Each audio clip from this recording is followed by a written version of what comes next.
అత్యున్న సింహాసనపై ఆశీర్వడానికి వందములు స్తోత్రములు. స్తోత్రహరుడు పరిశుద్ధుడు సర్వలోక రక్షకుడు వెంటనే వందం సాక్షులుగా నిలబెట్టే బలపరిచే దేవానికి వందములు. అద్భుత గిరిలు ఆశ్చర్యలు అనేకం జరిగించిన వాడు నీవే ప్రభులేలా. ఇప్పుడు చెప్పబడిన సాక్షిని బట్టి వందములు స్తోత్రులను లేవనెత్తేవాడు తండ్రి, బలపరిచేవాడు తండ్రి, కట్టుకొట్టినంతటి మెత్తని చేసేవాడు దేవుని చదివించేవాడు, నూనెతో మెత్తని చేసుకున్నాను స్వస్థనిచ్చే దేవుని చదివించే దేవుడి పిల్లలు నీ శనలో నీ ఆదరణ కనిక్రమంతోనైనా జ్ఞాపం చేసుకుని మీకు వందములు స్తోత్రులను. అదే విధంగా ఈ రోజు నేను చివరి విశ్రాంతి దినంలో వందవుతున్నాను. ఈ మాసంలో ఈ మాసంలోనే అదే విధంగా ఈ సంవత్సరంలో చివరి విశ్రాంతి దినంలో ప్రవేశపెట్టిన దేవుడు ప్రభువులు ఈయన మీరు మాట్లాడుతున్న విని గ్రహించిన అసలు మాకు అనుగ్రహించిన పరిపూర్ణ కృప కనపరుస్తున్నాను. నీ శనలో నిత్యం నీ సేవకు నడిపించి బలపరుస్తున్నాను. యేసయ్య యొక్క నామములో వేడుకుంటున్నాం.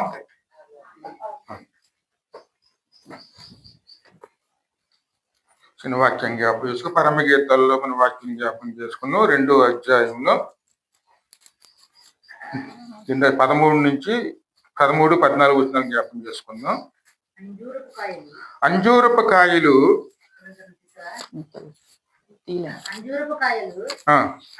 పక్కమ వగుసున్నవి, ద్రాక్ష చెట్లు పూత పెట్టి సువాసన ఇచ్చుచున్నవి.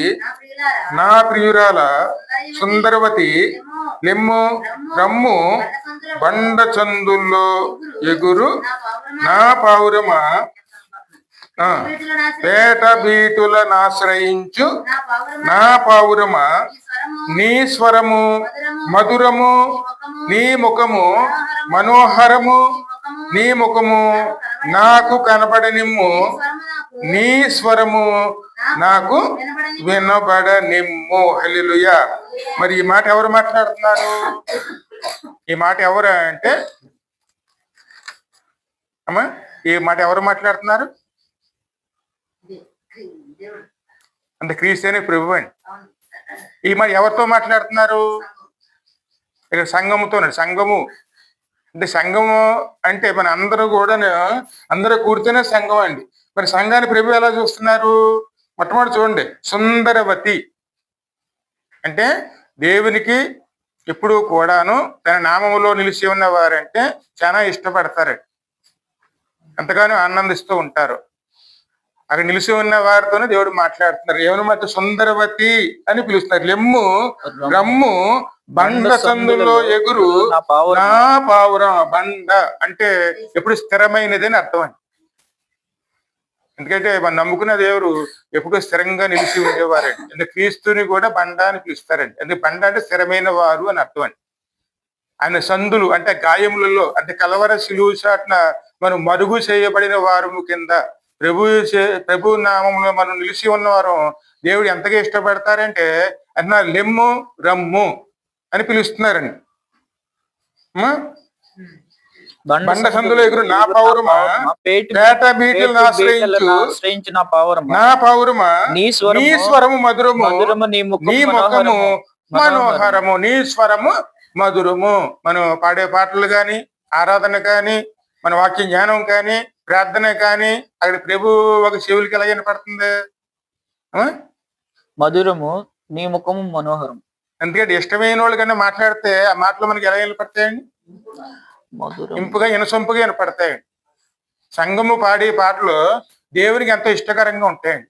సంఘం పాటలు పాడాలి, స్తుతించాలి, ఆరాధించాలి, ఎప్పుడు ఒకటి గణపరుచుకునే వారమే ఉండాలి. మన పాటలు బాగోవు కదా అనుకోవచ్చు.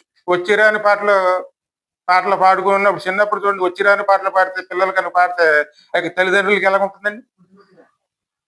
అదేవిధంగా ప్రభు చూస్తారండి. పాటలు పాడాలి, ఎలా వచ్చినా సరే మన కంఠం నలుగురికి ఇష్టంగా ఉండడం కాదండి, దేవునికి ఇష్టంగా ఉండాలి. అంటే హృదయంలో మన హృదయంతో పాడేవారు ఉండాలండి. ఎప్పుడు కూడా దేవుని సన్నిధానం ఒక తండ్రి ఇంట్లో మనం కూడుకున్నప్పుడు ఎలాగుంటుందో అంటే ఆ విధంగా మన ఆలోచనతో మనం తండ్రిని ఆశ్రయించేవారు ఉండాలి. ఎందుకంటే చాలా ప్రాముఖ్యమండి. ఎందుకంటే ప్రభు మన ఎంత విలువైన వారుగా చూస్తున్నారంటే, ఎంత ఇష్టంగా చూస్తున్నారంటే లెమ్ము అంటున్నారే, రమ్ము అని పిలుస్తున్నారండి. ఆయన పిలుపుని అంగీకరించామనుకోండి, అదే విధంగాను 4వ అధ్యాయంలో చివరి వచనాలను కూడా ఇక్కడ వాక్యం జ్ఞానం చేసుకుందాం. ఒక నిమిషం. సహోదరి నా ప్రాణేశ్వరి 12వ వచనం.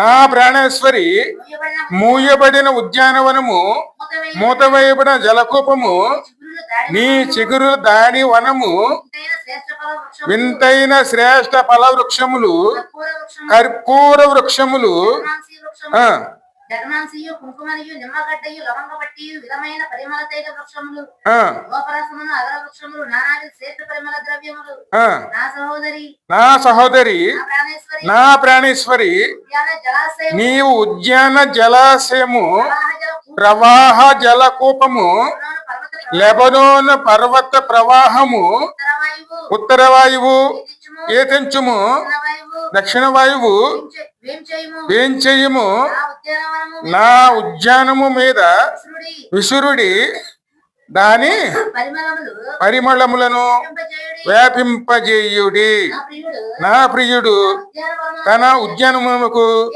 వేంచేయును. ఇక్కడ ఎవరు మాట్లాడుతున్నారు? ఇక్కడ కూడాను అమ్మా ఈ మాటలు ఎవరు మాట్లాడుతున్నారు? సంఘం అంటే మనుషులు అనుకుంటారండి. దేవుని దృష్టిలో మనుషులు కాదండి, ఆయన బిడ్డల కింద పిలుస్తారండి. ఇక్కడ సంఘమును అదేవిధంగా ప్రభువు మాట్లాడుతున్నారని. సంఘం ఎప్పుడు కూడాను అదే ఇప్పుడు ప్రార్థనలోను సువాసనలతో ఉండే విధంగా ఆయన్ని ఇప్పుడు గణపరుచుకునేవారు ఉండాలి. ప్రభువుతో అత్యంత సన్నిహిత సహవాసం ఉంటేనే గాని ఆ విషయంలో ప్రభువులు ఆనందించేవారు ఉంటారు. ఆ మాట పిలుపులు అంటే ఆనందించుడి, నేను మరలా చెప్తున్నాను ఆనందించుడి. ప్రభువులో మనం ఆనందించాలని, సంతోషపడాలండి. దేవుని ఆరాధించే వారమే ఉండాలి. సంతోషంతో ఎల్లప్పుడూను ప్రభువునందు ఆనందించుడి. మరలా చెప్పుదును ఆనందించుడి మీ సహనమును. అవును, బాధల్లోనూ ఇరుకుల్లోనూ సమాధానకరంగా ఉండి ఇరుకులు చూడకూడదండి, బాధలు చూడకూడదండి. సంతోషాన్ని మనం దేవుల్లో పొందుకునేవారు ఉండాలి. బాధలున్నా, ఇరుకులున్నా, ఇబ్బందులున్నా, సమస్యలున్నా అవన్నీ ఎక్కడ తీసుకువెళ్ళాలి? దేవుని సన్నిధానంలోకండి. ప్రభువులు ఎప్పుడైతే మనం నమ్మకంగా విశ్వాసం నిలుస్తామో అది ప్రభుకి ఎలా కనపడుతుంది? ఇంపైన సువాసన కింద.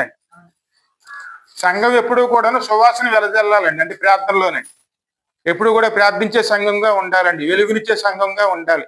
అందుకోసమే దేవుడు మనం నిలబెట్టారండి. అందుకోసం ఆయన ప్రాణము అది అన్ని రకాలుగా ఆయన ఏం చేస్తున్నారు? సువాసనలను వర్ధిల్ల. ఎందుకంటే అక్కడ విజర్యం ఉంటాయి. ఎందుకంటే సువాసన అనేది కూడా ఎప్పుడు కూడా అక్కడ వెదజల్లే వారు ఉండాలి. అది ప్రార్థన. అందుకే మౌనంగా ఉండటం కాదండి, ఎప్పుడు దేవునితో సన్నిహిత సంబంధం కలిగిన వారు ఉండాలి. అందుకే ఎప్పుడు కూడాను ఆయనతో సహవాసం ఎలా ఉండాలి? అన్యోన్య సహవాసంతో మనం నిలిచి ఉన్నప్పుడే మనం పరిపూర్ణం అవుతామండి. ఎప్పుడైతే సంఘం అలా నిలుస్తుందో అదే విధంగా ప్రభువు కూడా అంటారు చూడండి. ఎందుకంటే మనం ఎప్పుడైతే సువాసన వెదజల్లే వారికి ఉంటామో ఆయన సన్నిధానంలో మనం అక్కడ ఆ విందు భోజనంలో పాలు పొందే యోగ్యత మనకి దేవుడు మనకు ఆ విషయాలు 5వ అధ్యాయంలో మొదట్లో ఉంటుంది చూడండి. నా సహోదరి ప్రాణేశ్వరి నా ఉద్యానమునకు నేను ఏతించి తిని నా జటమాంసిని నా గంధవర్గములను కూర్చుకొనుచున్నాను. తేనె పట్టును భుజించుచున్నాను. క్షీరహిత ద్రాక్షారసము పానం చేస్తున్నాను. చూడండి, అంటే ఆ మాటకి అర్థం ఏమిటి? ఆయన శరీరమును రక్తమునండి. ఆయన వాక్యం మనం అనే విందు భోజనం మనం చేస్తున్నాం. అదే విధంగా అక్కడ ఏం దొరుకుతుంది మనకి?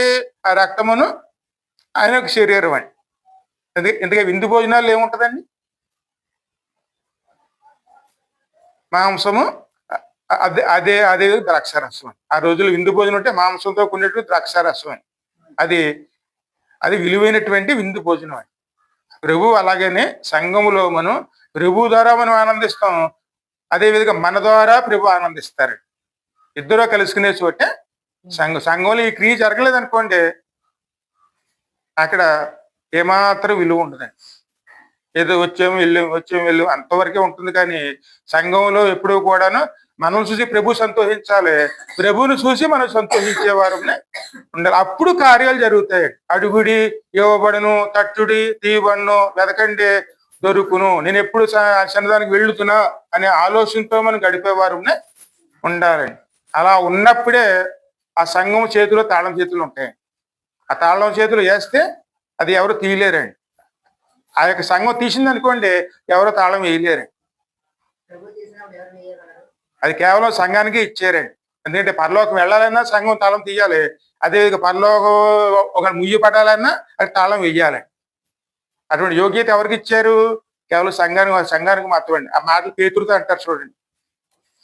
అది దేవుడు మనకి ఇచ్చారు, యోగ్యత ఇచ్చారండి. అంత విలువైన వారి కింద దేవుడు మనం చూస్తున్నాడు. మరి దాన్ని మనం ఏం చేసుకోవాలి? ఖచ్చితంగా సద్వినియోగం. ఎందుకంటే ఇక్కడ కీర్తనలు 16వ కీర్తన 3వ వచనం చూడము.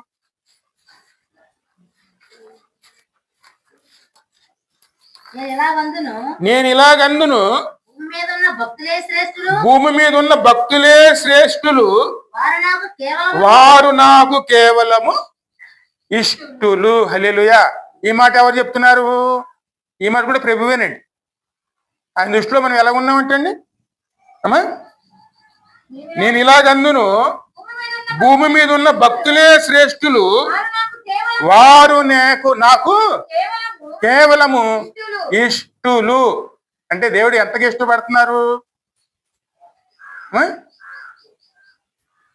నన్ను ఎవరో పట్టించుకోరు, నా గురించి ఆలోచించరు. మనుషులు ఆలోచిస్తే వచ్చేది కాదండి ఆదరణ. దేవుడు మన వైపు దృష్టి నుంచి మనల్ని ప్రేమించినప్పుడే మన పరిపూర్ణత కలుగుతుందండి. దేవుడు మనల్ని ప్రేమిస్తున్నారు. నన్ను ప్రేమించే వారిని నేను ప్రేమించేదను. ఆ మాట ఎవరు చెప్పారండి? యేసయ్యని. దేవుని ప్రేమించాలండి. ప్రేమించడం అంటే ఏమిటి? ఆయన సన్నిధానం గడపడానికి ఇష్టపడాలండి. ఎక్కువ సమయం ఎక్కడ గడపాలో మనం?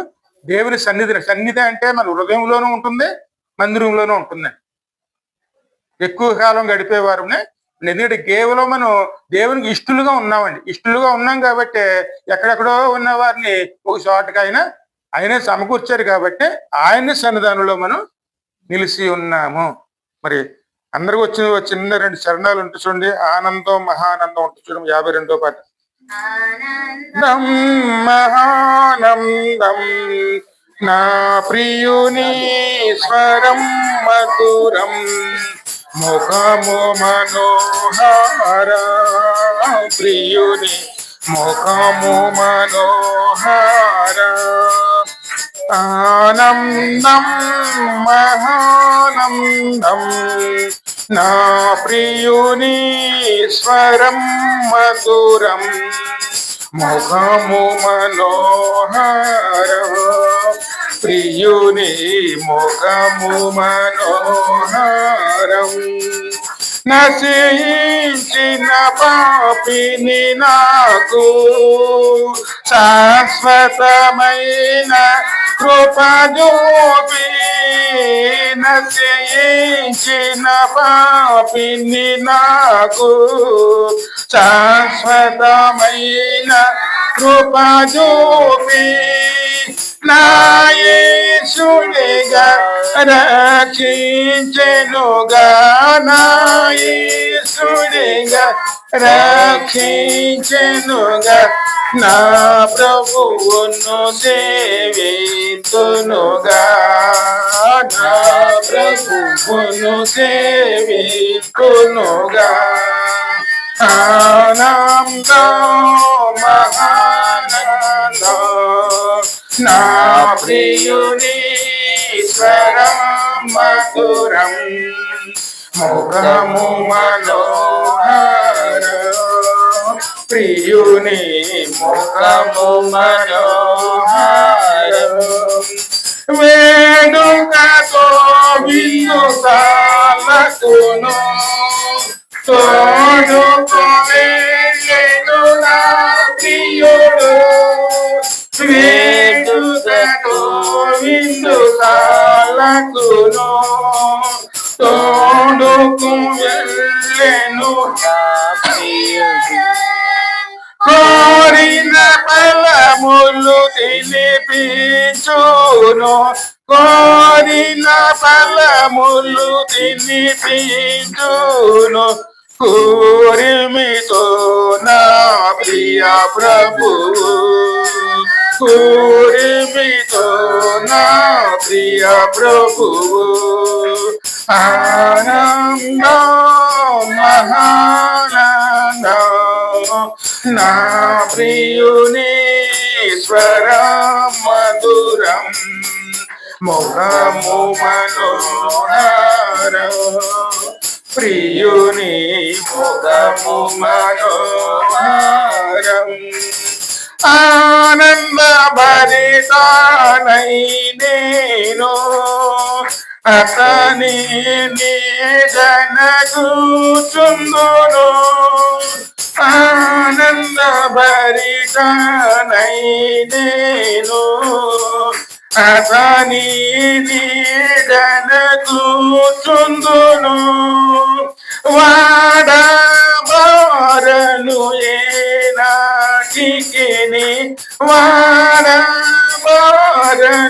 ఏనాటికిని వరదుని పాడుచునుండెదను వరదుని పాడుచునుండెదను ఆనందం మహానందం నా ప్రియుని స్వరం మధురం ముఖము మనోహరం ప్రియుని ముఖము మనోహరం ఎంతో ప్రేమతో ప్రేమించే వింతగను ప్రభు దీవించే ఎంతో ప్రేమతో ప్రేమించే వింతగను ప్రభు దీవించే అంతము వరకు యేసుని చెంతని అంతము వరకు యేసుని చెంతని నొందును ఆనందముతోను నొందును ఆనందముతోను ఆనందం మహానందం నా ప్రియుని స్వరం మధురం ముఖము మనోహరం ప్రియుని ముఖము మనోహరం రాజగు యేసు వచ్చెనుగా రాజ్యము నాకు తెచ్చెనుగా రాజగు యేసు వచ్చునుగా రాజ్యము నాకు తెచ్చునుగా రాజ్యమునందునే యేసుని తోను రాజ్యమునందునే యేసుని తోను రమ్యముగా నిలుందునుగా రమ్యముగా నిలుందునుగా ఆనందం మహానందం నా ప్రియుని స్వరం మధురం ముఖము మనోహరం ప్రియుని ముఖము మనోహరం హల్లెలూయా. మరి ప్రభు మన ఎలా చూస్తున్నారు ఇక్కడ వాక్యం ఇక్కడ పాటలు చూడండి. నశించిన పాపిని అంటే మనం ఎవరు అంటే నశించిపోవడానికి సిద్ధంగా ఉన్న వాళ్ళమేనండి. ఒక్కొక్కరు ఒక రీతిలో ఉన్నారు. నీతిమంతుడు అన్నవారు ఈ లోకంలో ఎవ్వరు లేరండి. చిన్న ఉదాహరణ చూడండి. మేము దేవుళ్ళు బలంగా అనుకున్నవారు కొండ మీద ఉన్నట్టు, మాదిరిగా ఉన్న అనుకున్నవారు మెరక మీద ఉన్నట్టు, ఏమీ తెలియని వాళ్ళు లోయలో ఉన్నట్టు. వీళ్ళు ముగ్గురు కూడా ఆకాశాన్ని ఎవరు అందుకోగలరండి? కొండ మీద ఉన్నవాళ్ళ, మెరక మీద ఉన్నవాళ్ళ, లోయలో ఉన్నవాళ్ళ? అంటే ఏ కొండ మీద ఆకాశాన్ని అందుకోగలవా?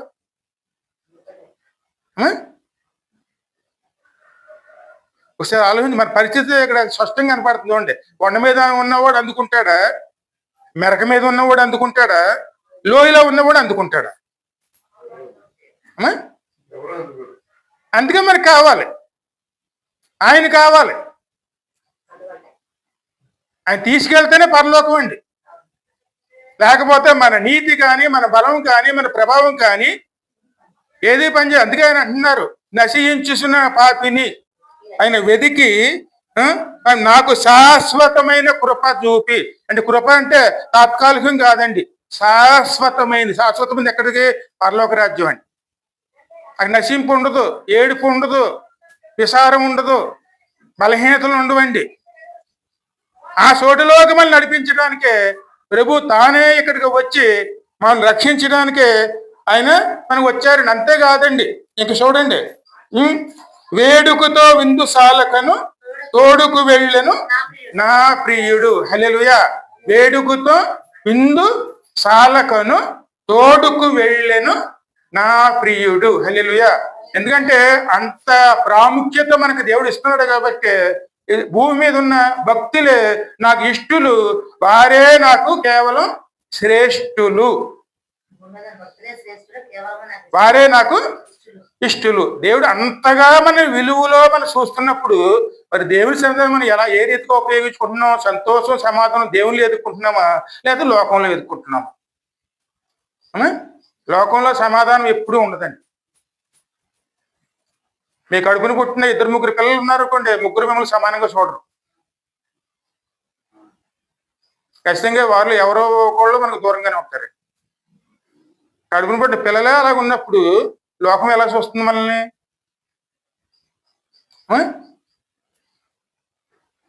దేవుని సన్నిధానాన్ని చక్కగా ఉపయోగించుకున్నాం అనుకోండి, సంతోషం సమాధానం అనేది దేవుని సన్నిధిలో దొరుకుతుంది. నా సంతోషమే నేను మీకు ఇచ్చేది, లోకం ఇచ్చినది కాదని ప్రభువే చెప్పారండి. నా సంతోషాన్ని నేను మీకు ఇస్తాను, నా శాంతినే మీకు ఇస్తానని చెప్పి అనుగ్రహిస్తాను. దేవుడు మనకి ఇస్తారండి. మరి ఇచ్చిందాన్ని ఏం చేసుకోవాలి? మనం సంతోషంతో ఆయన సన్నిధానంలో పొందుకునేవారమే ఉండాలి. అందుకే ఎప్పుడు కూడా దేవుని సన్నిధానం ఆయన, ఎందుకంటే దేవుడు మనం ఎంతగా ఇష్టపడుతున్నారంటే, ఇక్కడ ఆ మాట మీ నిర్గమాకాండం 19:5 చూడము.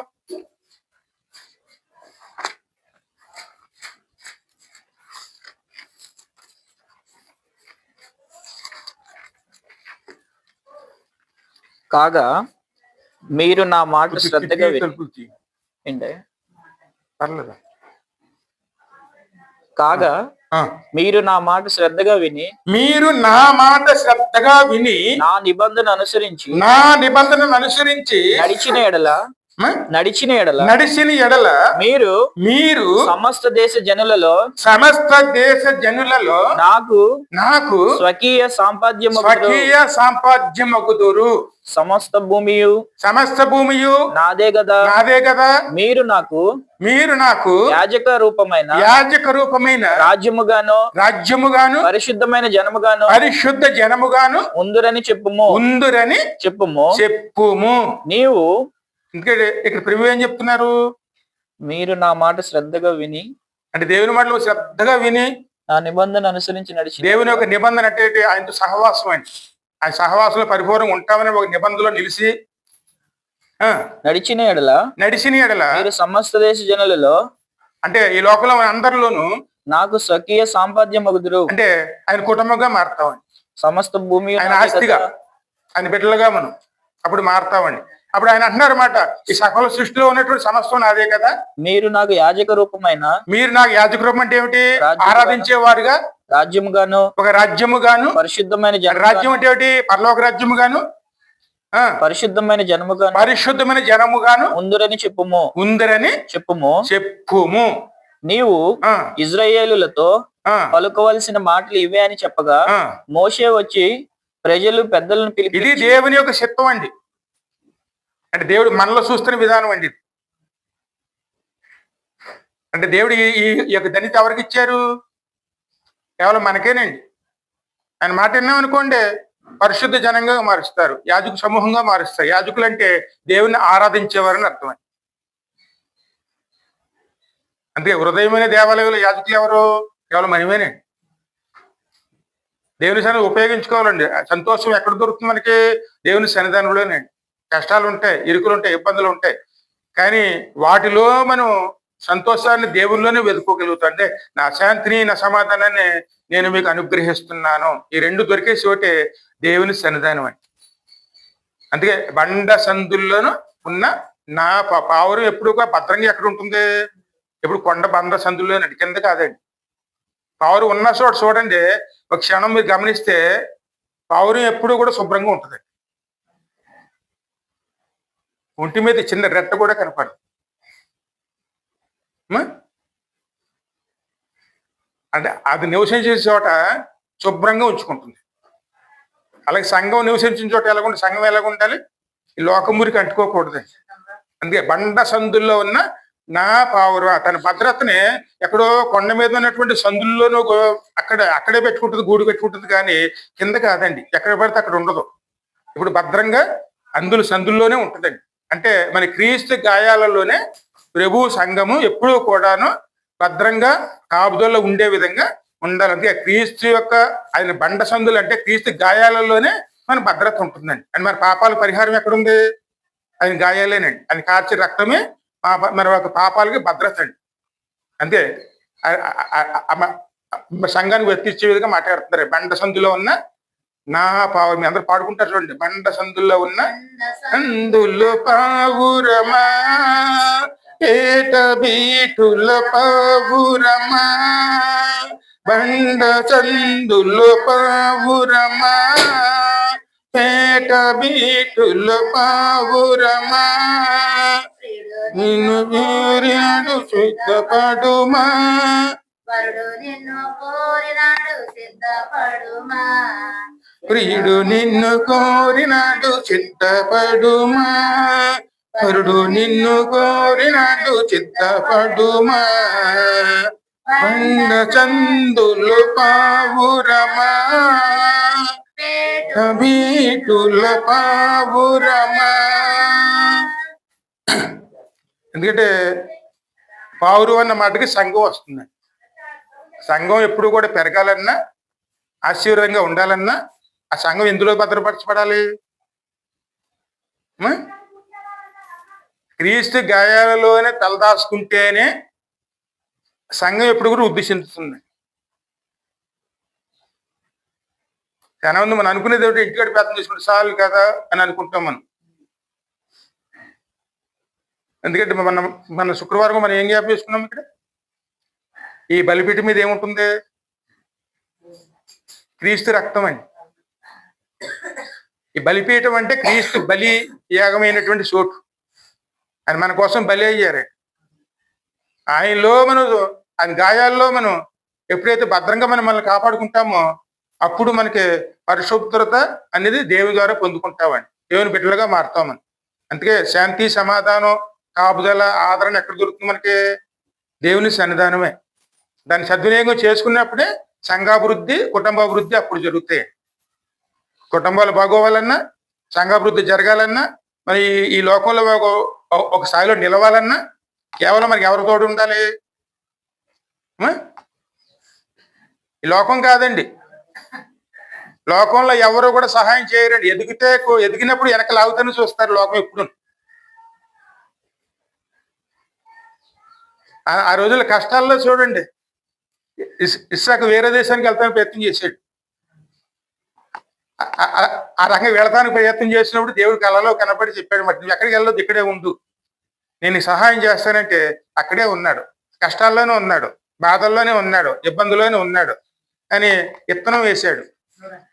క్రమంగా ఆయన వృద్ధి చెందాడు. అలా వృద్ధి చెందడానికి కారణం ఏంటి? నువ్వు ఎక్కడికి వెళ్ళొద్దు, నేను నీకు తోడే ఉంటాను, ఇక్కడే ఉంది అన్నాడు ప్రభు. ఆ మాటకి ఏమి ఇచ్చాడు ఆయన? ఆ మాటకి విలువనిచ్చాడు కాబట్టి, ఆయన అక్కడే ఉండిపోయాడు కాబట్టి, ఆయన ఎక్కడికి వెళ్ళలేదు కాబట్టి, ఆ కరువులోనే దేవుని ఎదిగాడు కాబట్టి క్రమంగా ఆయన వృద్ధి చేసి ఎవరైతే ఆయన ఇబ్బంది పెట్టారో ఆ రాజే వచ్చి నీ యొక్క అంటే నీ దేవుడి యొక్క ఇచ్చినట్టు ఆశీర్వాదాన్ని చూశానని చెప్పి ఆయనే మెచ్చుకుంటాడండి. అంటే నీ దేవుడు మహిమగల దేవుడు, నీతో నీ శత్రుత్వం పెట్టుకోను అని చెప్పి ఆ దేవుని యొక్క ఆయన దగ్గరికి వచ్చి ఆ రోజు లోబట్టాడండి. మరి అటువంటి ధన్యత ఎవరికి వస్తుంది? ఎప్పుడు దేవుని మీద విశ్వాసంతో నమ్మకంగా ఉన్నవారి మీద. అది ఉపయోగించుకునే వారునే అలా ఉన్నామనుకోండి, ఖచ్చితంగా దేవుడు మనకి ఖచ్చితంగా మనల్ని నడిపించేవారు. అదే విధంగా మలాకి 3:16 చూడము.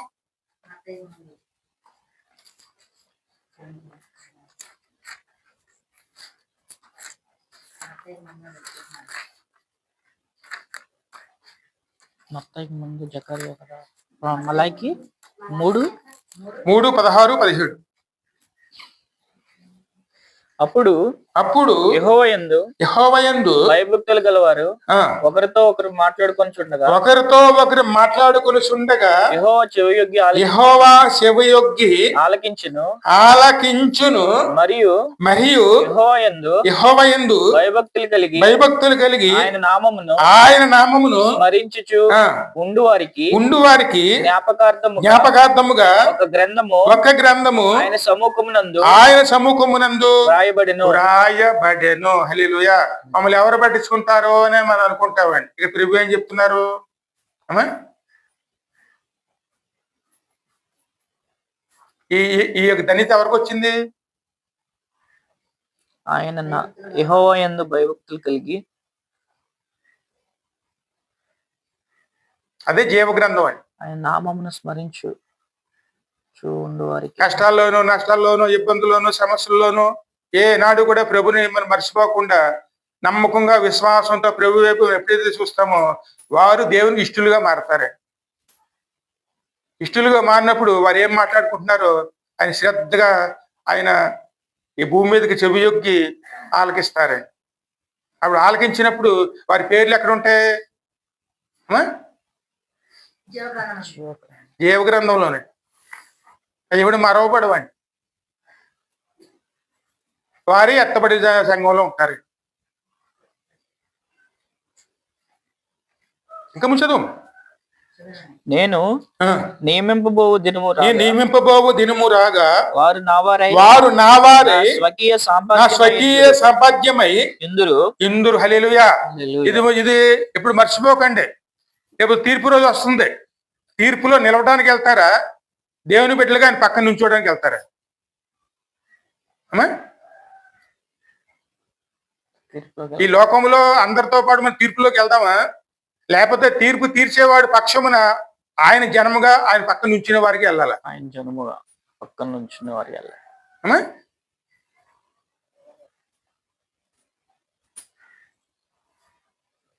ఆయన ఈ ఆశీర్వాదం మనకి ఇస్తున్నారండి. ఖచ్చితంగా ఉంటుంది. ఆ రోజు వస్తుందండి. తీర్పు రోజు వస్తుంది. ఆయన ప్రభు వస్తారు. ఫస్ట్ రాకడేమో కరుణాధారంగా వచ్చారు ఆయన. కానీ రెండో రాకడ అలాగ ఉండదండి. మధ్య ఆకాశంలో వస్తారు. అందరు చూస్తుండగా వస్తారు. ఎవరైతే నమ్మకంగా ఉన్న వారిని తీసుకుని వెళ్తారు. అతను తీర్పులో నిలవసే విధంగా ఉంటుందండి. మన తీర్పులో నిలవాలా? లేకపోతే తీర్పు విధించే వారి పక్షమున ఆయనలో నిలిచి ఉండేవారు ఉండాలి.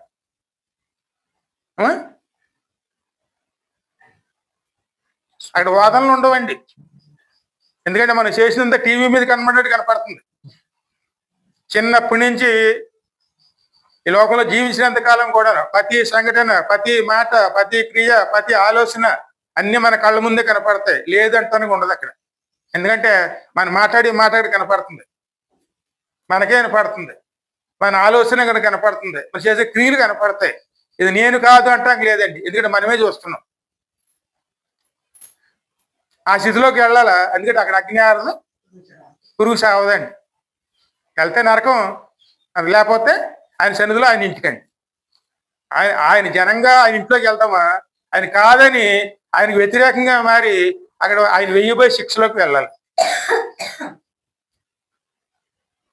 ఇష్టలుగా ఉండాలండి.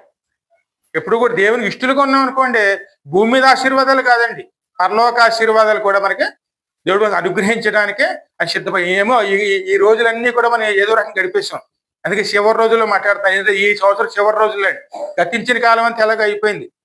కానీ రాబోయే కాలం అంటే వచ్చే సంవత్సరం మనం జాగ్రత్త పడలేదు అనుకోండి, దేవుడు మనకి ఎందుకు ఇచ్చాడు సంవత్సరాన్ని? ఒకసారి పరిశీలన చేసుకున్నాం అనుకోండి, ఈ 365 రోజులు అలాగే ఉన్నాం. అది వచ్చే రోజులు కూడా అలాగే ఉందామా? లేకపోతే మళ్ళీ మార్చుకుని ఆయన యోగ్యులుగా, అదే ఆయన ఇష్టలుగా మారదామా?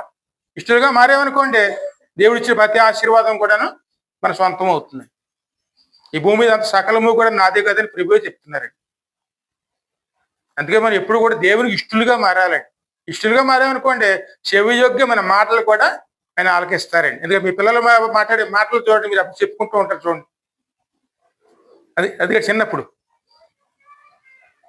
వాళ్ళు చెప్పే మాటలు విని ఏం చేస్తారు? మీరు మురిసిపోతారు. చూడండి, దేవుడు కూడా అలాగేనండి, శ్రద్ధగా ఆలకిస్తారండి వాళ్ళు ఏం చెప్పుకుంటున్నారని.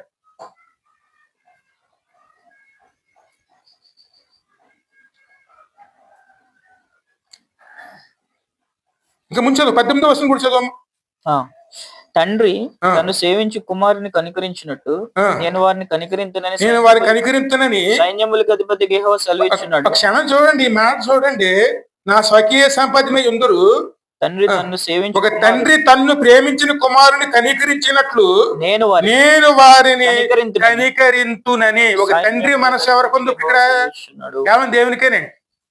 ఒక తండ్రి తన కుమారుని ఎలా అయితే కనికరిస్తాడో ఆ మనసుతోనే నేను వారిని కనికరించుదును. మరి ఇంత గొప్ప యోగ్యత, ధన్యత దేవుడు మనకి ఇస్తున్నారంటే మరి సమయాన్ని మనం ఎక్కడ గడుపుకోవాలండి? లోకంలో ఎక్కడ దొరకదండి. ఈ లోకంలో ఎవరైనా ఈ వాగ్దానం ఇచ్చారండి?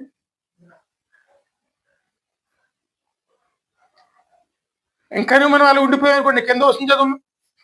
అప్పుడు నీతి గలవారెవరో దుర్మార్గులు ఎవరో దేవుని సేవించు వారెవరో ఆయన సేవించిన వారెవరో మీరు తిరిగి కనుగొందురు. అప్పుడే బయటపడిపోతుందండి. దేవుడిలో ఉన్నావా, బయట ఉన్నావా? దేవుడు ఉన్నామంటే చిన్నగా పరలోకంలో ఆ రీతిలో ఉంటాం. దేవుడు కాదనుకుంటే నిత్య నరకానికి వెళ్ళిపోతాం. అప్పుడు వరకు కలిసి ఉంటాం. కానీ ఆ క్షణం నుంచి ఎక్కడ ఉంటాం మనం అంటే వారు వీరు వేరైపోతారు. ఉంటే దేవుళ్ళలో ఉంటారు, అది లేకపోతే నరకంలో ఉంటారు. అది కలుపుతానికి ఉండదు, అది చూస్తానికి కూడా ఉండదండి. అప్పుడు వరకు ఎక్కడ ఉంటాం మనం? అంత కలిసే ఉంటాం. అందుకే మనం జాగ్రత్తగా ఉండాలి ఏ సమయమైనా సరే. ఎందుకంటే ఆ వెలుగు మనలో ఉండగానే ఇంటిని ఏం చేసుకోవాలండి? చక్క పెట్టుకునేవారునే ఉండాలి. సమయం ఉండగా సద్వినియోగం చేసుకున్నాం అనుకోండి, దేవుని క్రియలు ఎల్లవేళలా మనకి ఎప్పుడూ తోడే. అదే విధంగా 1 కొరింథీయులు 6:19 చూడము.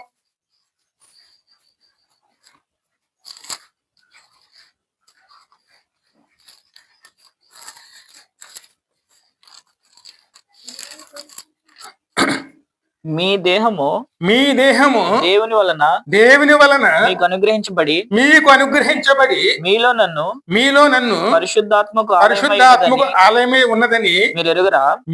ఎందుకంటే ఈ దేహం ఎవరు ఇచ్చారండి? దేవుడు. ఈ దేహాన్ని మనము ఇక్కడ చేసుకున్నామా, దేవుడు ఇచ్చాడా? పరిశుద్ధాత్మకు ఆలయమే ఉన్నదని. ఈ దేహంలో ఎవరున్నారు? ఆయన ఆత్మ ఉందండి. ఆత్మ ఆలయం అంటే దేవాలయంలో మనం ఏ ఉండాలని కోరుకుంటున్నామో మన హృదయంలో కూడా అదే ఉండాలండి. మీరు మీ సొత్తు కారు. మీరు మీ సొత్తు కాదండి. అందుకే మనం కొనబడినవారు మాటల్లో కానీ హృదయ తలంపుల్లో కానీ ఎప్పుడు కూడా అపవిత్రత ఉండకూడదండి. ఎందుకంటే ఇది ఎవరిదే? ఒక దేవుని ఆలయంలోంచి వచ్చే మాట అండి. ఆ మాట ఎలాగ ఉండాలి? ఇక్కడ పవిత్రంగా ఉండాలండి. ఇష్టానుసారంగా మాట్లాడేమనుకోండి అది ఆలయం అవ్వదండి. అది హృదయం అనేది ఎప్పుడు కూడాను ఆయన ఆత్మ ఆలయం అండి. మరి ఆలయంలో మనం ఎలా ఉండాలి? ఖచ్చితంగా అందులో ఏమి రావాలండి? శుద్ధి, ఆరాధన. ఇష్టానుసారంగా మాట్లాడి అక్కడికి మన ఆలయాన్ని మనం అపరిశుద్ధపరుచుకున్నాం అనుకోండి, అందులో ప్రభు ఉండటానికి ఎలాగో అక్కడ వీలవుతుందండి. ఆయన లేకపోతే ఎవరు ఉంటారు? అప్పుడు దుష్టాత్మ వస్తుంది. విలువ పెట్టి కొనబడిన వారు. మీరు విలువ పెట్టి కొనబడిన వారు, యేసు రక్తం చేత మనం మీ దేహముతో దేవుని విమోచించబడిన వారు అని. అందుకే మాట్లాడినప్పుడు ఆలోచించుకోవాలి, ఆలోచన చేసినప్పుడు కూడా ఆలోచించుకునేవారు ఉండాలి. ఏ స్థితిలో ఉన్నాం, ఎటు వెళ్తున్నాం, మనం ఏ దారిలో వెళ్తున్నాం, ఆత్మ పరిశీలన అనేది ఎప్పుడు చేసుకోవాలండి. ఈ లోకంలో అంతా ప్రభుత్వం మనట్టు ఏమీ లేదండి. ఆయన ఇచ్చిన దాన్ని మనం పొందుకునేవారు ఉన్నామండి. ఆయనతో సహవాసం, అన్యోన్య సహవాసం. అన్యోన్య సహవాసం ఎలాగుంటుందంటే సామెతల్లో చూడము 13:20.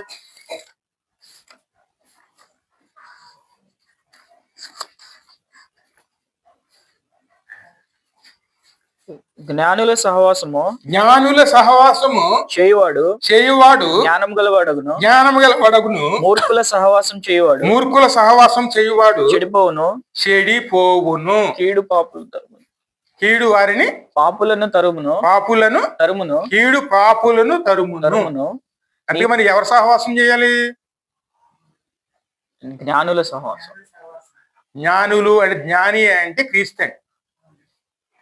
ఆయన సహవాసంలో ఉన్నాం అనుకోండి, జ్ఞానం గలవాడు. జ్ఞానం అంటే క్రీస్తుని కలిగిన వారు అవుతారండి. అలా కాదండి, మూర్ఖుల సహవాసం పెట్టుకున్నాం అనుకోండి, ఏమవుతుంది? చెడిపోను. ఖచ్చితంగా పాడైపోతాం. ఎక్కడికి వెళ్ళకూడదు అక్కడికి వెళ్ళిపోతాం. అందుకే సహవాసాన్ని ఇప్పుడు పరిశీలన చేసుకోవాలి. ఎవరి సహవాసంతో ఉన్నాం, ఎవరి స్నేహాలు చేస్తున్నాం. ఎందుకంటే స్నేహం ఏం చేస్తుందండి? ఖచ్చితంగా జీవితాన్ని చెడగొట్టేస్తుంది. అంటే ఎందుకంటే బాల్యకాలంలో ఎలా ఉన్నా సరే యవ్వనకాలంలో వచ్చినప్పుడు చూడండి, సహవాసాలు ఎవరు సహవాసాలు చేస్తున్నాం, ఎవరి ఆలోచనలో వెళ్తున్నాం, మన పక్కన ఎవరు ఉన్నారు, మంచోళ్ళు ఉన్నారా? అది ఆలోచన ఎవరు చేసుకోవాలి? ఇంటికాడ ఉన్నాడు తల్లిదండ్రులా? ఇంటికాడ తల్లిదండ్రులు నిద్రట్టదండి వాళ్ళు ఏం చేస్తున్నారా అని. అక్కడ మన జ్ఞానంగా లేమనుకోండి, ఖచ్చితంగా భవిష్యత్తు ఏమైపోతుంది? ఆ సరి చేసుకోవడం కానీ రాదండి. అంధకారం అంటే ఒకటి వచ్చిందంటే ఆయన మళ్ళీ వెలుగు రావాలంటే ఆయన సహాయం కావాల్సిందే. అందుకే ఎప్పుడు కూడా మూర్ఖుల సహవాసం కానీ అటువంటి సహవాసాల జోలికి మనం అస్సలు వెళ్ళకూడదు. ప్రభు దృష్టిలో ఎప్పుడు కూడా మన జ్ఞానంతో మెసులుకునే వారినే ఉండాలి. అందుకే ఎప్పుడు కూడా యవ్వన కాలంలో కానీ ఎప్పుడైనా సరే మనం చాలా జాగ్రత్తగా ఉండాలి. జాగ్రత్తగా ఉన్నాం అనుకోండి, దేవుడు ఖచ్చితంగా మనకే తోడై ఉంటారండి. అదే విధంగా ఇదే సామెతల్లో 8:31 చదువు. ఆయన కలగజేసిన పరలోకమును బట్టి సంతోషించుచు నరులను చూచి ఆనందించుచునుంటిని. కావున పిల్లలారా మాట ఆలకించుడి. ఈ మాట ఎవరితో చెప్తున్నారు? కావున పిల్లలారా నా దృష్టిలో మనం ఎవరు అండి? నా మార్గములు అనుసరించేవారు ధన్యులు. ఉపదేశమును నిరాకరింపక దాన్ని అవలంబించి జ్ఞానులై ఉండుడి. దేవుడు ఏం చెప్పినా సరే, ఎందుకంటేనే మన బైబిల్ గాను తీసుకునేది కూడాను ఈ విధంగా ఉండకూడదండి. ఈ ఆదివారం వాక్యం బాగుంది, మన ఆదివారం వాక్యం బాగాలేదు అనుకోకూడదండి. అంటే వాక్యం అంటే ఏమిటి?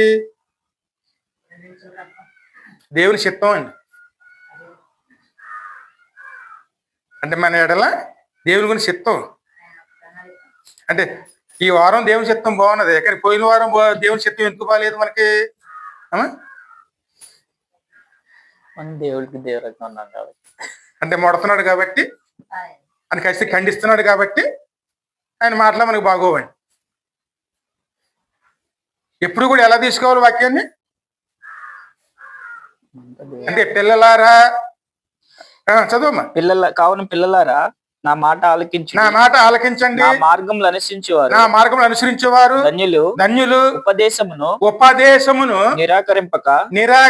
ఎందుకంటే కఠినంగా మాట్లాడాడంటే అక్కడ మనం ప్రేమిస్తున్నాడని అర్థం అండి. ఎందుకంటే ప్రేమించే వారు ఎప్పుడు కూడా తమ పిల్లలు మంచి మార్గంలో ఉండాలని కోరుకుంటారు. దానికోసం ఏం చేస్తారు? దండిస్తారు, బుద్ధి చెప్తారండి. ఎప్పుడు దండించేవారు దృష్టిలో ఆ పరిస్థితుల పిల్లలకి మనం ఎలా కనపడతాం? దాన్ని అవలంబించి. అందుకే వాక్యాన్ని వినడానికి ఇష్టపడరండి. ఆ మాటలు వచ్చినాయి అనుకోండి, మీరు బైబిల్ చదువుతున్నారు చూడండి, ఆ మాటలు వస్తే చదువుతారా? వెంటనే తిప్పేసి ఆశీర్వాదాల కోసం చూస్తామండి. అందుకే దేవుని ఉపదేశాన్ని ఎలా తీసుకోవాలి మనం? అనుదినమును నా గడప యొద్ద కనిపెట్టుకుని నా ద్వార బంధముల యొద్ద దాచుకుని కాచుకుని నా ఉపదేశమును వినువారు ధన్యులు. నన్ను కనుగొనవాడు జీవమును కనుగొను. ఎందుకంటే అక్కడ ఎవరు ఉన్నారు? యేసయ్య అండి. ఎందుకంటే యేసయ్య అంటే పరలోక మార్గానికి ఆయన గుమ్మం అండి. ఆయనలోంచే మనం వెళ్ళాలి. ఆయన మీద ఆధారపడ్డాం అనుకోండి, నమ్మకంగా ఆ మార్గంలో వెళ్ళిపోతామండి. నన్ను కనుగొనని వాడు నన్ను కనుగొనని వాడు తనకే హాని చేసుకుని తనకే హాని చేసుకుని హాని చేసుకొనును. మరి ఆ మార్గంలోకి వెళ్ళకపోతే ఇంకో మార్గం ఎక్కడ ఉన్నది? ఇంకో మార్గం అంటే మరణ మార్గం అండి. ఈ మార్గం జీవ మార్గం. ఈ మార్గం కాదనుకుంటే ఆ? ఖచ్చితంగా మరణ మార్గంలోకి వెళ్ళిపోతాం. అందుకే మనం యేసుని కనుగొనాలండి. అందుకే ఎప్పుడు కూడా దేవుని వాక్యంలో మనం ఎప్పుడు ప్రభుని చూడాలి. ఎప్పుడు శ్రద్ధగా జ్ఞానం చేసుకున్నాం అనుకోండి, ఆది కాండం నుంచి ప్రకటన గ్రంథం వరకు కూడాను ఎక్కడో చోట యేసే కనపడతానే ఉంటాడు. ప్రతి దాంట్లో ఆది కాండం మొదలుకొట్టు చూడండి, ఆయన చేసిన క్రియలు, ఆయన చేసిన పనులు అన్నీ కనపడతానే ఉంటాయండి. అంటే ఎప్పుడు కూడా నమ్మకమైన వాడిగా ఆయన ఎప్పుడు మన కోసం ఉంటూనే ఉంటారండి. అందుకే శ్రద్ధగా వెతకాలి. సహవాసం అనేది ఆయనలో జరిగించామనుకోండి, ఖచ్చితంగా ఈ రకంగాను అప్పుడు మనం ఎక్కడికి వెళతామంటే ప్రకటనలో 21-22 చదవము.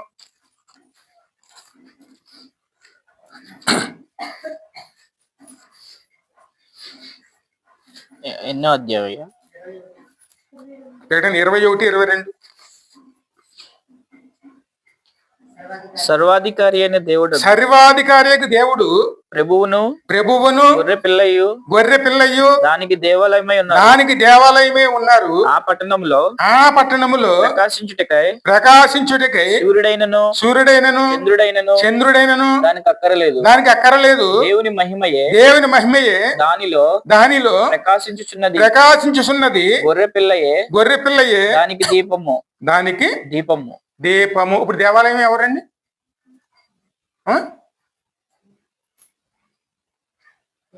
దేవుని మహిమయే దానిలో ప్రకాశించున్నది. మనకి అర్థం అవ్వాలి. చర్చ్ అంటే ఎవరు?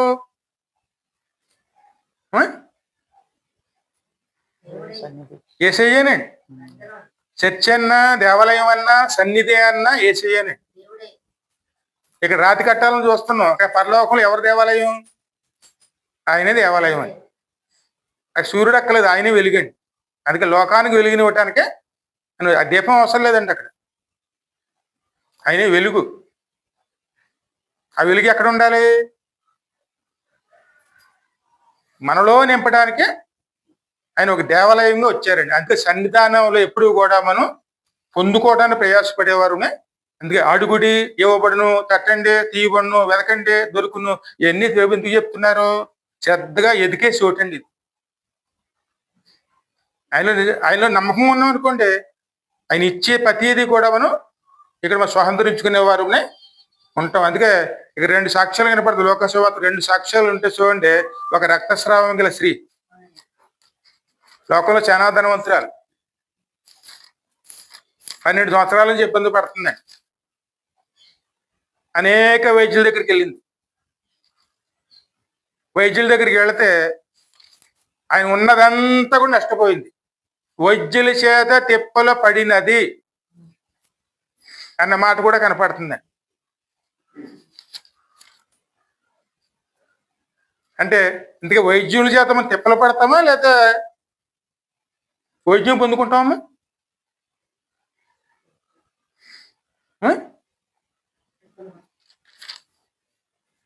ఈ హాస్పిటల్కి వెళ్తే ఇక్కడ చేతులు అంటారు, ఆ హాస్పిటల్కి వెళ్తే అక్కడ చేతులు అంటారు. అవి కాదని ఈ కాదని అవి ఎడగొచ్చారు. చిరాకు వచ్చి ఏం చేస్తాం? మనం ఇంటికాడే ఉండిపోతామండి. ఎందుకంటే నిన్న ఒకళ్ళు వచ్చారు చూడండి, చిన్న సాక్ష్యం కింద. ఎందుకంటే ప్రార్థన చేసుకోవడానికి వచ్చారు. ఆ పాప ఇక్కడ మరి బాగా పరిచయమే. ఆమె ఒంట్లో బాగోదు. హైదరాబాద్ వెళ్ళినప్పుడు అక్కడ చూపించుకుంటే వాళ్ళు టెస్టులు రాస్తున్నారండి. ఆ తర్వాత ఇక్కడ వాళ్ళ అక్కగారు ఊరే బందరు, అక్కడికి వచ్చినప్పుడు వాళ్ళు టెస్టులు రాస్తున్నారు. వీళ్ళు రాసిన వాళ్ళకి పని చేయట్లేదు, వాళ్ళు రాసిన వీళ్ళు పని చేయట్లేదు. ఇక్కడ అక్కడ కాదని చెప్పి వేరే చోట చూసుకుంటే అక్కడ వేరే మార్చేస్తున్నారు. టెస్టులు ఏదో జరుగుతున్నాయి కానీ ఆరోగ్యం మాత్రం రావట్లేదండి. డబ్బులు అయిపోతున్నాయి. మరి అక్కడ చేసింది ఇక్కడ ఎందుకు పని చేయదండి? ఇంకా చూడండి, ఈ హాస్పిటల్లో రాసిన మందులు ఆ హాస్పిటల్లో దొరుకుతాయి. అందుకే వాక్యం ఏం చెప్తుంది? వైద్యుల చేత తిప్పలు పడి ప్రయాసలు పడింది, 12 సంవత్సరాలు అయిపోయింది, ఆశ తరిగిపోయింది, ఉన్నదంతా పోగొట్టుకుంది. అప్పుడు ఎవరి ద్వారానే విన్నదటండి ఒక శుభవార్త, ఏసే దగ్గరికి వెళ్తే స్వస్థత అని. ఆయన దగ్గర ప్రయాణమే వెళ్ళింది. వెళ్ళినప్పుడు జనసమూహం అయ్యని ఉన్నారండి. ఎదురుగా వెళ్ళి ధైర్యంగా నిలబడలేక, ఎందుకంటే అంతవరకు ఎక్కడ నిలిచిందామే? లోకంలోనే. వెనకాల వెళ్ళి వస్త్రపు చెంగు ముట్టుకుంటే చాలు అనుకుని వెళ్ళి ఆయన వస్త్రాన్ని అప్పుడు 12 ఏండ్ల నుండి రక్తస్రావము గల ఒక స్త్రీ ఎవని చేతను స్వస్థత ఎవరి చేత స్వస్థత నందనిదై ఆయన వెనుకకు వచ్చి ఆయన వస్త్రపు చెంగు ముట్టెను. ఆయన వస్త్రపు చెంగును ముట్టెను. వెంటనే ఆమె రక్తస్రావము నిలిచిపోయాను. ఆమె యొక్క రక్తస్రావము నిలిచిపోయిను. నన్ను ముట్టినది ఎవరని యేసు అడగగా అందరును మేము ఎరగనన్నప్పుడు పేతురు ఏలినవాడా జన సమూహములు కిక్కిరిసి నీ మీద పడుచున్నారనగా యేసు ఎవరో నన్ను ముట్టెను, ప్రభావము నాలో నుంచి వెడలిపోయినదని నాకు తెలిసినదని తాను మరుగై ఉండలేదని ఆ స్త్రీ చూచి, ఎందుకంటే అప్పటి వరకు కూడా ముట్టి తప్పుకుందాం అనుకుంది. ఎప్పుడైతే ప్రభు మాట్లాడదాం మొదలెట్టారో ఆమె అనుకుంటున్నారు నేను మరుగై ఉండలేను. ఇది ప్రభు గమనించేశారు. అంటే ఆయన తెలియంది ఏముంది? ఆ స్త్రీ చూచి వణుకుతూ వచ్చి ఆయన ఎదుట సాగిలపడి తాను ఎందు నిమిత్తము ఆయనను ముట్టెను. వెంటనే తాను ఎలాగూ స్వస్థత పొందుకున్నాను ఆ సంగతి ప్రజలందరి ఎదుట తెలియజెప్పెను. హల్లెలూయా. ఆయన మరి ఈ స్త్రీ ఎక్కడ స్వస్థ పొందిందండి? ప్రజలందరి ఎదుట. యేసయ్య అంటే దేవాలయం అండి, ఆశీర్వాదం దొరికే చోటు. ఆ సన్నిధిలోకైనా మా అమ్మ ఆయన సన్నిధిలో నిలిచి ఉన్నాం, ఆయనతో ముట్టుకున్నాం అంటే ఆయన సహవాసంలో ఉన్నాం అనుకోండి, ఆయన సన్నిధిలో మొరపెట్టుకున్నాం అనుకోండి, కేవలం ఆయన సన్నిధిలో నిలిచి ఉన్నాం అనుకోండి, ఖచ్చితంగా ఏం దొరుకుతుంది మనకి?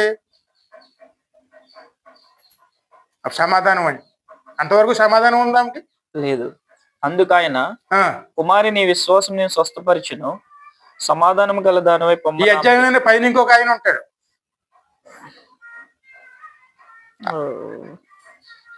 అవునయ్యా. లోకసేవార్తలో 41 ఉంటుంది, 8:41. అంతటా ఇదిగో సమాజ మందిరపు అధికారి అయిన యాయీరు అని ఒకడు వచ్చి యేసు పాదముల మీద పడి ఇంచుమించు 12 ఏళ్ళు గల తన ఒకతే కుమార్తె చావ సిద్ధముగా ఉన్నదని గనుక నా ఇంటికి రమ్మని ఆయనను బతిమాలుకొనెను. ఆయన వెలుచుండగా జన సమూహములు ఆయన మీద పడుచుండిరి. అప్పుడు 12 ఏండ్ల నుండి ఇది అయిపోయి, ఎందుకంటే అక్కడ ఆయన పిలిచాడు, ఈయనింటికి వస్తున్నారు, ఈ దారిలో జనం మీద పడుతున్నారండి. ఆ సమయాన్ని ఎవరు సద్వినియోగం చేసుకున్నారండి?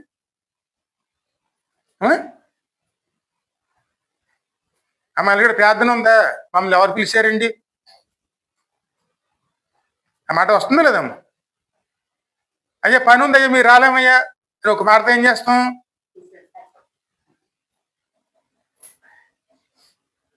ఆయన త్రోసి వేసుకోవటం అంటే ఆయన అవమానపరిచిన వారు. ఆయన ఒక ఇంటికి వెళ్తున్నారు, ఆ సమయాన్ని ఎవరు సద్వినియోగం చేసుకున్నారండి?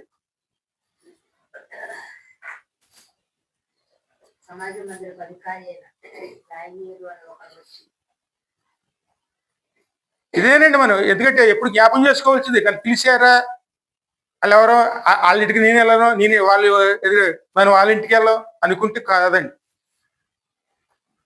ఎప్పుడు కూడా సమయాన్ని ఏం చేసుకోవాలి? మనం ఉపయోగించుకునేవారు ఉండాలి. ఆ స్త్రీ ఉపయోగించుకున్నదే.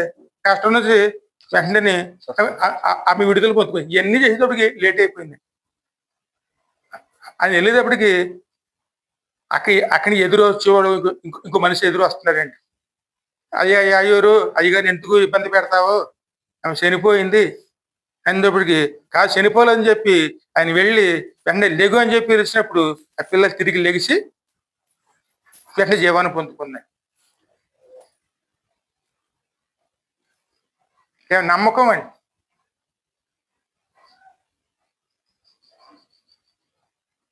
ఎప్పుడైతే మనం విశ్వాసంతో దేవుని మీద నమ్ముకుంటామో ఆ సద్వినియోగం చేసుకున్నాం అనుకోండి, ఆయనే మనకి ఎప్పుడు కూడా సమాధానం ఇచ్చేవారుగా ఉంటారండి. అందుకే దేవుని సన్నిధాన్ని ఉపయోగించుకోవాలి, ఆ సహవాసం చేయాలి, అన్యోన్య సహవాసం కలిగిన వారునే ఉండాలి.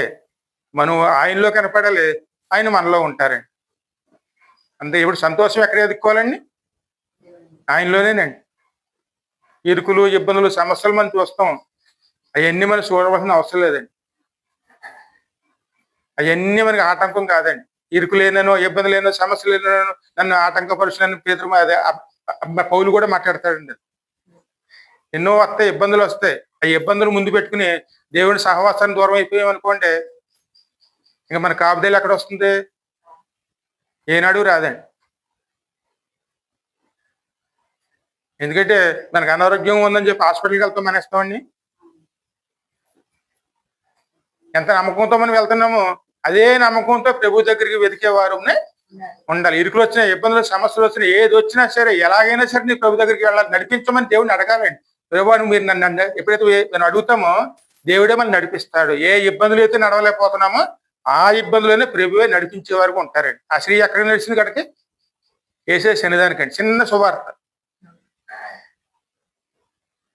ఆ మాట ఎప్పుడైతే దేవుడు విన్నదో దేవుని అయితే వెతికింది, వెతకగానే స్వస్థత ఇచ్చారు.